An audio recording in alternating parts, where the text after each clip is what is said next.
Cyclops. We all know who he is, or what he is. I mean, if you are a nerd, you do.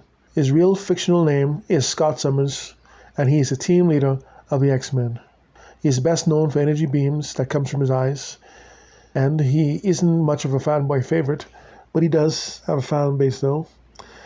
However, he's a chronic victim of Marvel's poor writing. He's presented to the audience in sort of a boring way because of the writing is more interested in such characters as Magneto and Wolverine.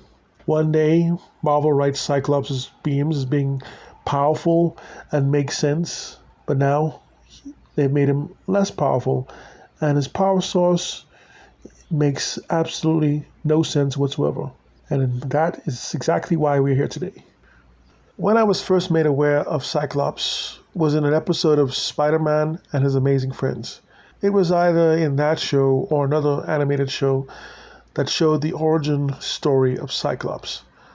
I remember him being a baby, and one day in his crib, his eyes lit up red and the beams came out. Massive destruction, yada yada yada. And soon, while still being a toddler, he had to wear goggles made from ruby quartz. Those rays were cosmic energy beams, and we all know cosmic energy beams, cosmic powers, being one of the most powerful sources of energy in Marvel. We were given a reason as to why the cosmic beams came from his eyes, except to say that he was a mutant. As a result of his mutant genes, these cosmic beams shot out of his eyes. In fact, we can say that was the last time that Cyclops was a mutant. Mutant, by definition, is someone born with their powers because of mutating genes, mutant genes, making them freaks of nature. It is explained why they're always so scorned and why people target them more than they target people who, other superheroes who don't have mutant genes. They're not treated as freaks. Captain America wasn't treated as a freak. He was a mutant. So keep that in mind. So if Cyclops is no longer a mutant, then why is he still in the X-Men? Don't worry, the writers practicing poor writing skills tried but failed to address this. He was a mutant when he was born because of mutated genes. That was the old story. But as soon as they wrote a backstory to say that some extraterrestrial being gave his whole family powers, he stopped being a mutant. You see, they did all of that to create a character named Havoc, Scott's brother, which doesn't make much sense because Havoc doesn't shoot blasts from his eyes, but from his chest. I mean, if there was a space being responsible for giving his entire family space powers, then why didn't everyone have eye lasers? Especially since they all had the same gene chain. Well, at that very moment, Cyclops stopped being a mutant but he still was the leader of a team of mutants who are all supposed to be mutants.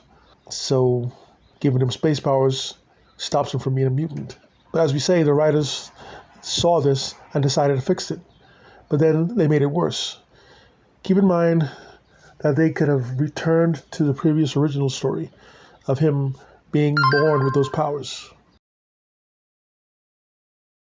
So if we look at the current version of Cyclops, this time now, his current power source comes from another dimension that transmits the beams through portals that exist inside his head. And the funny part about it is, today's fans wholeheartedly accept this ludicrous story. Oh, you don't see it as ludicrous? Apparently neither did the so-called writers. Only if you are a true nerd and a fan of both science and science fiction would you understand. We've seen many portals many times in other works of fiction before. We've seen them in Doctor Strange, as Doctor Strange walks through portals. On each side of a portal is each separate dimension, each weighing more than 50 trillion tons. And with Cyclops, the other dimension has to travel with him everywhere he goes, like with a TARDIS. The TARDIS is an advanced machine that can bend the laws of reality and able to carry with it another dimension wherever it goes. But how does Cyclops do that? He is some human being and not some advanced technological machine. Well, the answer is he can't do it. There's no way he can. It's impossible. The other big issue is the portals themselves. The laws of physics state that no two objects can occupy the same space. What does that mean for Cyclops? Depending on the position of the portals, he should either be dead or blind. If they are behind his eyes, then his optic nerves would have no connection with his eyes because the portals would have severed them. And if the portals are in his brains, then there are two massive bullet holes and his brain bled out and Scott would no longer exist. But if we put all that to one side, of all the ridiculous source of power for the current version of Cyclops, you also have to look at the fact that they decided to make his optic blast weaker. It went from being able to demolish adamantium, as we saw how he blasted off Wolverine's hand. Now Cyclops can only heat up adamantium. Are they serious? I mean, he went from being able to destroy mountains to barely being able to push someone over. And it's really funny how people who call themselves fans readily accept these changes when they should sit down for a moment and think about these changes. Think about all of the things that writers do. The lazy writing, the ridiculous ideas, backstories. What's wrong with leaving the stories the way they were from the beginning? It'd all be nice if they leave characters alone and maybe make new characters.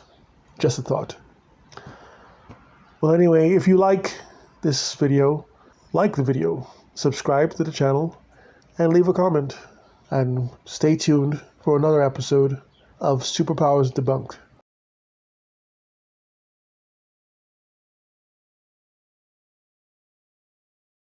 Today's video is sponsored by the Modfall book series. Get your copies today. Detective Monica Ragner's daughter is thrust into the deadliest murder cases in her career. Fear and deception lay at every corner, and her fight to save the lives of others just may cost her own. Get Morphol Disciple and Morphol Paraben at these retailers today.